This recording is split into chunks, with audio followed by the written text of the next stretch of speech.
आइए शुरू करते हैं। थोड़ा सा विलंब हुआ।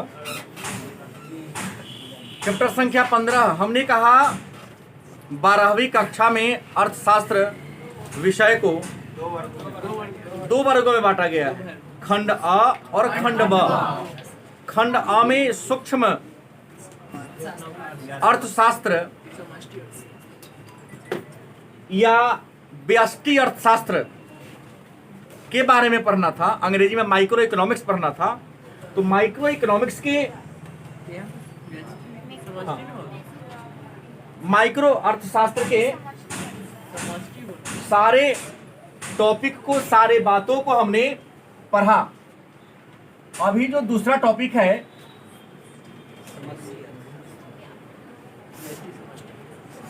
खंड ब, नाम है समष्टि अर्थशास्त्र या अंग्रेजी में मैक्रो।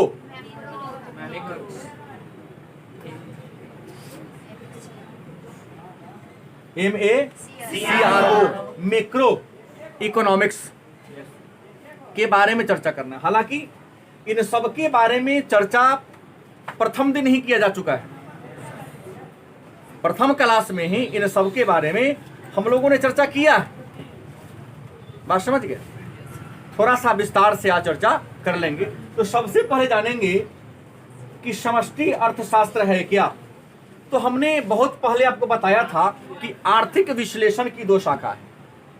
मतलब आर्थिक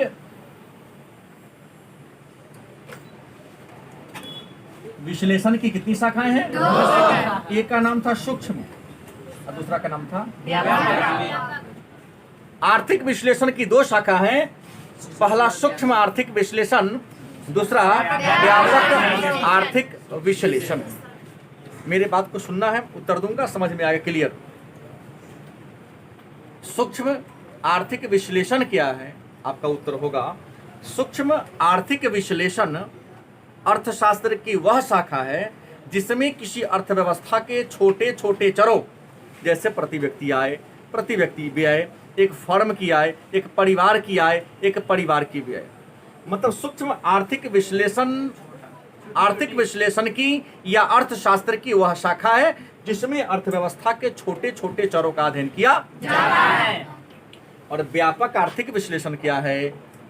मतलब व्यापक अर्थशास्त्र क्या है, समष्टि अर्थशास्त्र क्या है, या मैक्रो इकोनॉमिक्स क्या है। तीनों नाम इसी का है। आपका उत्तर होगा व्यापक अर्थशास्त्र, व्यष्टि अर्थशास्त्र, समष्टि अर्थशास्त्र, मैक्रो इकोनॉमिक्स। आर्थिक विश्लेषण की वह शाखा है जिसमें अर्थव्यवस्था के बड़े बड़े चरों का या संपूर्ण अर्थव्यवस्था का सामूहिक रूप से अध्ययन किया जाता है। ठीक है। अर्थशास्त्र की वह शाखा जिसमें अर्थव्यवस्था का समग्र रूप से, सामूहिक रूप से बड़े बड़े इकाइयों का, जैसे संपूर्ण राष्ट्र की आय, संपूर्ण राष्ट्र की व्यय नहीं का अध्ययन किया जाए तो क्या कहलाएगा? तो पहला लाइन कि समष्टि अर्थशास्त्र क्या है, उत्तर होगा आर्थिक विश्लेषण की एक शाखा है। और प्रश्न हुआ तो समष्टि और व्यष्टि शब्द का प्रयोग किया किसने था? तो रैगनर फ्रिश नामक एक अर्थशास्त्री थे, नॉर्वे के। कहाँ के थे?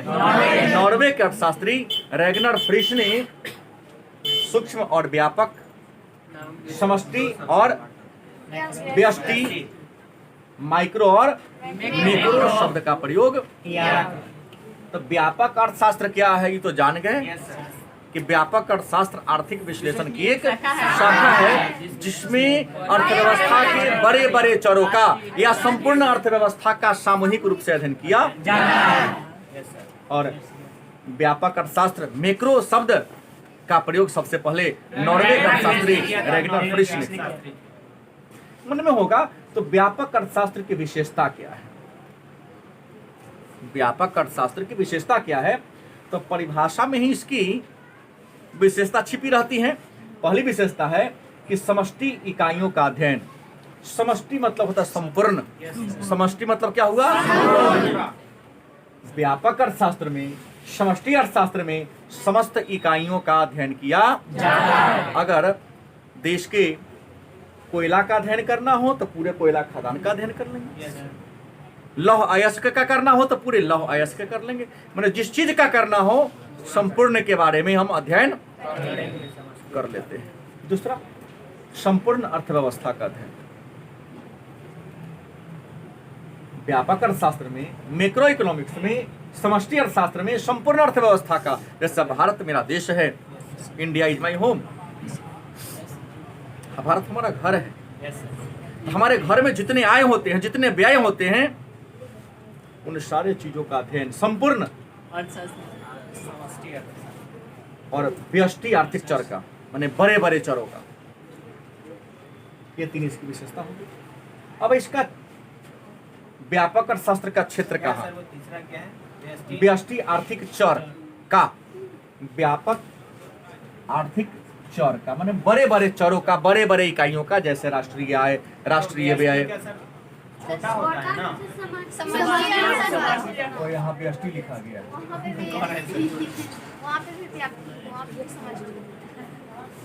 हो गया।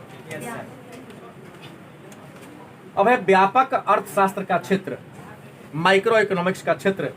तो माइक्रो इकोनॉमिक्स में संपूर्ण अर्थव्यवस्था का सामूहिक रूप से अध्ययन करते हैं, इसलिए आय एवं रोजगार का सिद्धांत। कोई पूछे आपसे, आय और रोजगार के सिद्धांत का अध्ययन अर्थशास्त्र के किस शाखा में किया जाता है? समष्टि अर्थशास्त्र में किया जाता है। कोई दिक्कत? दूसरा, सामान्य कीमत, किसी वस्तु की कीमत का निर्धारण भी समष्टि अर्थशास्त्र की सहायता से किया जाता है। इसका दूसरा क्षेत्र है सामान्य कीमत स्तर का पता लगाना, और मुद्रास्फीति, मतलब मुद्रा के मूल्य में कमी आ रही है, वृद्धि हो रही है, ये पता लगेगा। व्यापार चक्र, व्यापार में तेजी या मंदी को व्यापार चक्र कहते हैं। व्यापार में तेजी हो रहा है या मंदी हो रहा है, तो व्यापार के तेजी और मंदी का अध्ययन भी व्यापक अर्थशास्त्र में किया जाता है, इसका क्षेत्र है। और आर्थिक विकास का सिद्धांत, अर्थव्यवस्था का विकास कितना हो रहा है। वर्तमान सरकार जीडीपी को खींच रही है, अरे ऊपर आ ऊपर आ,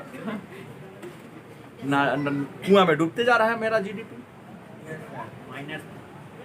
सही बात, जा रहा है। बेरोजगारी, खजाना घटते जा रहा है। मतलब ये अर्थशास्त्र पर इसलिए बोल रहा हूँ क्योंकि हम भारतीय जनता पार्टी के सपोर्टर हैं, लेकिन इकोनॉमिक्स पढ़ाते समय जो वास्तविकता है उसको छुपा नहीं सकते। क्लास से निकले, मोटर में लाइन था, यहाँ लाइन आया ही नहीं, ये कौन बात हुआ? इसका मतलब आपने तो ऐसा व्यवस्था कर दिया लोकतंत्र में, अगर मान लिया मेरे घर में रोटी तो कोई दुकानदार हमें उधार नहीं देगा। मेरे घर में खाने की व्यवस्था नहीं हो तो दुकानदार हमें क्या नहीं देगा? उधार नहीं। गलत कि सही? हम कहा ना, हम गए तो निकले तो था 2100 पेमेंट किए तब दिया, 2100 किया फिर दे दिया, 500 मिनट चला दिया कि नहीं आपका तो पहले का था, आपका नया दिया। भारत जैसे देश के लिए और खास करके बिहार जैसे ग्रामीण क्षेत्र के लिए नहीं था। हाँ, ये पटना में चलेगा, दिल्ली में चलेगा, मुजफ्फरपुर के शहर में चलेगा, ग्रामीण क्षेत्र में नहीं चलेगा। जहाँ पैसा नहीं है तो लोग सब्जी नहीं खरीदता है, चलो आज प्याज के साथ नमक साथ खा लेंगे, 10 रुपये का अलग कर्जा ले लेंगे, और वहाँ प्रीपेड ये सब लगा देते, नहीं चलेगा। तो व्यापार चक्र, तेजी मंदी का, आर्थिक विकास, देश का विकास किस गति से हो रहा है, किस तरीके से हो रहा है, विकास का दर क्या है, 2% है, 4% है, 10% है या 20% है या 0% है। तो आर्थिक विकास के सिद्धांत का अध्ययन भी व्यापक अर्थशास्त्र के अध्ययन का क्षेत्र है। और वितरण का समष्टि सिद्धांत, बंटवारा कैसे किया जाए, संसाधनों का बंटवारा कैसे किया जाए, इसका अध्ययन भी समष्टि या व्यापक अर्थशास्त्र में ही किया।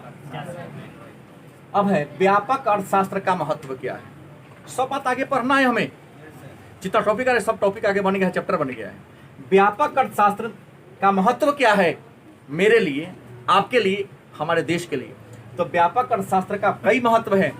सरकार के आर्थिक नीतियों के निर्धारण में, सरकार यदि आर्थिक नीति का निर्धारण करती है तो सूक्ष्म अर्थशास्त्र से करेगी तो कभी नहीं होगा। अब इसके घर जाएंगे, जनगणना करेंगे, शमशेर क्या क्या क्या तेरा घर में है, कई वो ईंटा बन लो, नहीं चलेगा। हम गांव में जाएंगे, 10 घर गिन लेंगे, पूछ लेंगे, पता लगा लेंगे शिक्षा का स्तर, उसके जीवन प्रत्याशा मुझे पता चल जाएगा। तो सरकार आर्थिक नीति का निर्माण करती है, तो आर्थिक नीति के निर्माण में, मौद्रिक नीति के निर्माण में, ब्याज दर के निर्धारण में, सभी नीतियों के निर्धारण में व्यापक अर्थशास्त्र का ही सहारा लेती है। तो सरकार की आर्थिक नीति बनाने में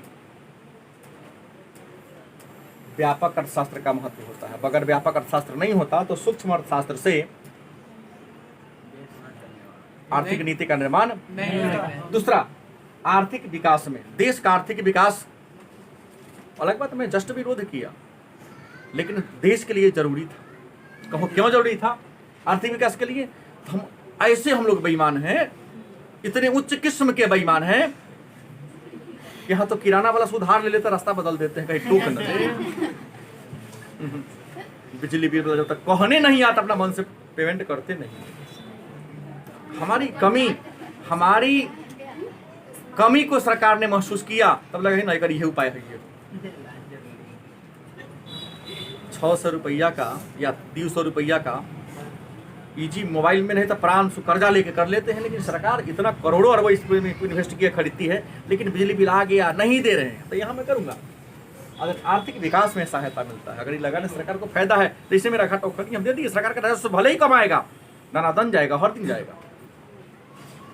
जैसे रोटी के बिना काम नहीं चलता, आज बिजली के बिना काम नहीं चलेगा, कर्जा काट के लाके पेमेंट करेगा, नहीं तो कोनो उपाय ना हो, लाइन जाए न कर। होगा इसमें भी। अब होगा तो इतना कलेजा सबका काम नहीं करेगा। गलती की सही? सही है। सबका काम करेगा? नहीं करेगा। तो हमारा तो जुड़ गया कि पूरा मंदिर का लोड इसी पर पड़ा हुआ था। पहले कुछ नहीं, अब कहे बाबा चलाइए, व्यवस्था कीजिए। फिर में ना 15 से 16 सवार है, बहुत ज्यादा नहीं। अर्थव्यवस्था का समूचा अध्ययन, पूरी अर्थव्यवस्था का अध्ययन करना, जैसे जनगणना, जन्म दर, मृत्यु दर, जनसंख्या घनत्व, क्या इस सब का अगर पता करना है तो हमें व्यापक अर्थशास्त्र का ही सहारा लेना पड़ेगा। सूक्ष्म अर्थशास्त्र छोटे छोटे चीजों के अध्ययन करने का सहायता लेता है। यदि छोटे छोटे बातों का अध्ययन करना है तो आपको बड़े का ही सहारा लेना पड़ेगा। तो सूक्ष्म अर्थशास्त्र के अध्ययन में भी व्यापक अर्थशास्त्र का क्या है? सहायक है, क्योंकि जब तक छोटा किसी बड़े के सानिध्य में नहीं जाएगा उसका विकास कभी नहीं होगा। अंतरराष्ट्रीय तुलना, किसी दूसरे देश से तुलना करना हो, किसी दूसरे देश से तुलना करना हो तो सूक्ष्म नहीं सहायता करेगा, व्यापक ही सहायता करेगा कि भारत में जीडीपी का दर कितना है, विदेशी विनिवेश कितना है ना, विदेशी मुद्रा भंडार कितना है, गलत सही? Yes sir. जनसंख्या वृद्धि दर क्या है, मृत्यु दर क्या है, जीवन प्रत्याशा क्या है, गलत कि सही? तो ये अंतरराष्ट्रीय तुलना करने में, तुलना में कुछ भी हो सकता है भाई, ब्याज दर का तुलना हो सकता है, विकास दर का तुलना हो सकता है, गलत कि सही? विदेशी व्यापार से तुलना हो सकता है, शिक्षा से तुलना हो सकता है, साक्षरता से तुलना हो सकता है, जन्म जीवन प्रत्याशा से तुलना हो सकता है। तो अंतरराष्ट्रीय तुलना करने में भी व्यापक अर्थशास्त्र का क्या है? प्रश्न है तो व्यापक या समष्टि अर्थशास्त्र की सीमाएं की कमियां, ये नहीं कि बहुत अच्छा है तो इसका कोई बुराई, बल्कि इसकी भी बुराई है। व्यापक अर्थशास्त्र की भी कुछ कमियां हैं। हो गए, कमी क्या है? तो सामूहिक अर्थशास्त्रीय विरोधाभास, क्योंकि बहुत सारे अर्थशास्त्री इसका जबरदस्त विरोध करते हैं। क्या करते हैं कि मोटा तौर पर अनुमान लगा लिया कि भारत का जन्म दर इतना है, तुम्हारे गांव में कहीं कुछ नहीं आया? कई ऐसे भी गांव है जहां साल में 5 बच्चा जन्म नहीं लेता है, क्या? Yes sir. बहुत ऐसे गांव हैं जहां 5 बच्चा भी जन्म, वो तो क्या हुआ कि बड़े बड़े शहर में भी जनगणना करने वाले जाते होंगे, अनुमान लगा के सीधा रिपोर्ट दे दिया। गलती की सही? 100 लोगों से पूछा, जैसे एग्जिट पोल होता है ना, कितना से पूछता है, गलत क्यों हो जाता है? ये हो सकता है जिससे तुम पूछ रहे हो अरे स्टूडियो में, अब तो स्टूडियो में ही हो जाता है। सही बोला है। कहाँ के पास टाइम है, एसी में रहने वाला गाँव में धूरा खाने आएगा? छूटों के शहर में कहीं जाता है कि आड़ी पर खड़ा करा देता है, पूछेगा। और मान लो ये आरजेडी वाला रहा होगा, किसको वोट दिए? तो तेजस्वी भैया जिंदाबाद। मान लो ये आरजेडी वाला, उसने जिससे पूछा सारा क्या था? हेलो, हाँ खुश रहे, डाल देते 2 मिनट में डाल दो क्लास में। हमने कहा कि सामूहिक अर्थशास्त्रियों का विरोधाभास, सामूहिक अर्थशास्त्रियों, बहुत सारे अर्थशास्त्री इसका विरोध करते हैं कि नहीं, कि सूक्ष्म व्यापक अर्थशास्त्र से कई ऐसी इकाइयां हैं जिसका अध्ययन संभव नहीं है।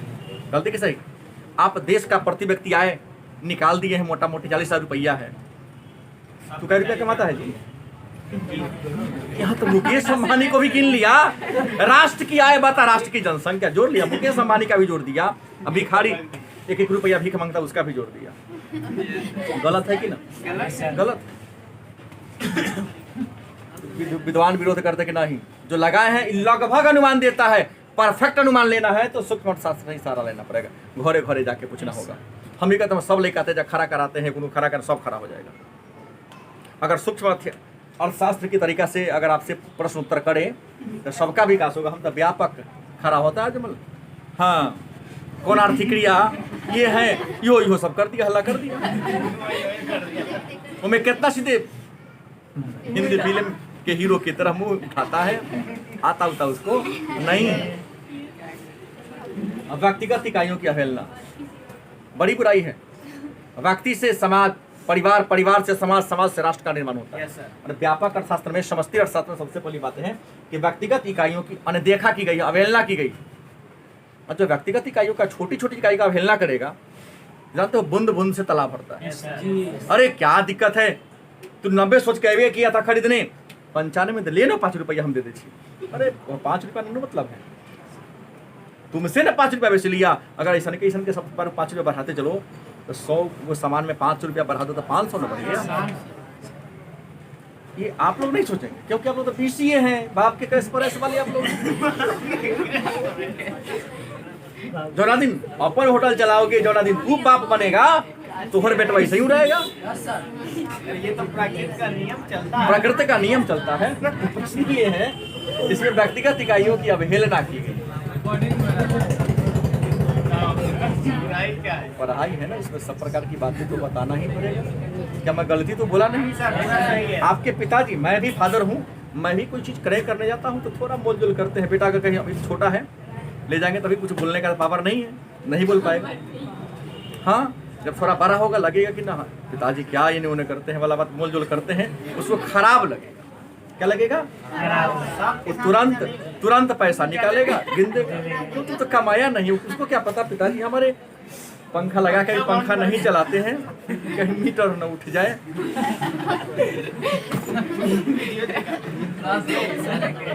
व्यक्तिगत इकाइयों की अवहेलना की। अब है समष्टि अर्थशास्त्र की धारणाएं, विचारधाराएं। तो विचारधारा है वस्तु के संबंध में, वस्तु जिसका हम व्यक्तिगत जीवन में प्रयोग करते हैं। और जान लें वस्तु 2 प्रकार की होती है, उपभोग की वस्तु, उत्पादक वस्तु। वस्तु कितने प्रकार की होती है? 2 प्रकार की होती है, उपभोग वस्तु और दूसरा उपभोग वस्तु। किसे कहेंगे? तो वह वस्तु जिसका हम प्रयोग कर सकते हैं, वह वस्तु जिसका हम क्या करते हैं? प्रयोग करते हैं, उपयोग करते हैं। क्या कहलाता है? उपभोग की वस्तु। जैसे मेरा मार्कर, जैसे मेरा बोर्ड, आप सबका मोबाइल, हम सबका book, shirt pant, biscuit, cycle, motorcycle, बस, ट्रक, ये सब उपभोग की वस्तु है। क्योंकि बनता है तो हम क्या करते हैं? उपभोग करते हैं। और दूसरा उत्पादक वस्तु, वह वस्तु जो किसी दूसरी चीज का उत्पादन कर देता है, निर्माण कर देता है। जैसे डाई बनता है, सिलाई मशीन बनता है। सिलाई मशीन का उपभोग थोड़ी ना करते हैं, सिलाई मशीन से किसी कोई और चीज बना लेते हैं। गलत कि सही? उपभोग की वस्तु 2 प्रकार की होती है, एक टिकाऊ और एक जिसको बार बार प्रयोग कर सके क्या कहलाएगा? और जिसको एक बार प्रयोग करे, एक ही बार उपयोगिता क्या होगा? गैर टिकाऊ या सिंगल प्रयोग वाली वस्तु। उत्पादक वस्तु भी 2 प्रकार की होती है, मध्यवर्ती वस्तु, पूरक वस्तु। मध्यवर्ती वस्तु किसे कहेंगे? तो कच्चा माल और तैयार माल के बीच वाला जो वस्तु होता है, कच्चा माल और जैसे ब्रेड बनता है किससे? गेहूं से। मान लो ब्रेड बनता किससे है? तो ब्रेड और गेहूं के बीच क्या होगा? मैदा। ब्रेड और गेहूं के बीच क्या हो गया? मैदा। चीनी गन्ना से बनता है, चीनी किससे बनता है? चीनी और गन्ना के बीच में क्या है? रस है। रस है नहीं, रस क्या जी? मध्यवर्ती वस्तु। उपभोग की वस्तु भी दो प्रकार की होती है, उत्पादक मध्यवर्ती वस्तु और दूसरा पूरक वस्तु। चीनी मैं जानता हूँ गन्ना से बनता है, लेकिन चीनी चुकंदर से भी बनता है, चीनी चुकंदर से भी बनता है। आने वाले दिनों में विज्ञान इतना आगे बढ़ते जा रहा है कि अमेरिका में एक पौधा मिला है, ना मुझे याद नहीं आ रहा है, 10 में पढ़ना है, उसमें गन्ना से 200 गुना ज़्यादा मिठास है। उसका जो जीनोम है, डीएनए है, वह मक्का में प्रतिस्थापित किया जाएगा और आने वाले दिनों में मक्का से क्या बनेगा? चीनी बनेगी। चीनी बनेगा। क्यों? इसके पीछे कारण है कि गन्ना वार्षिक फसल है, वर्ष के कुछ महीना में मिलता है, लेकिन मक्का सालों भर खेती होता है, तो चीनी मिल के सामने कच्चे माल की समस्या नहीं आएगी। तो आज के क्लास में इतना ही बात है।